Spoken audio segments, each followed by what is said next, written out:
Tai kas yra tas geras vadovas? Kai kurie turi įsivaizdavimą, tos piktas vyras, prieks, visi bijo, liepė, sustigavo, visi vykdo, klauso, čia geras vadovas. O gal kaip tik tas, kur apkabina, šiltas, paglosto, nežinau, ašarą nubraukia žmogų, išklauso, čia geras vadovas. Tai geras vadovas, nei tas, nei tas. Geras vadovas yra tas, kuris pasiekia rezultatus. Tai kokie tie įrankiai? Kaip pasiekti rezultatų? Kaip motyvuoti žmonės ar mokinius, kad jie padarytų tai, ką norime? Tai tradicinis, lazda ir morka.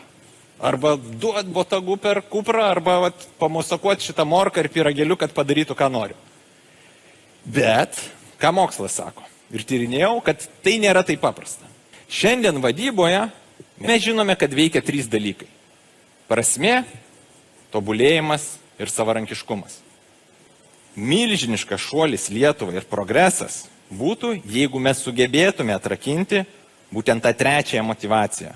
Reiškia, kad žmonės turėtų jaustų prasmę darbe, turėtų tobulėjimą ir būtų savarankiški spręsti darbe, ką reikia daryti, su kuo, kaip ir kada.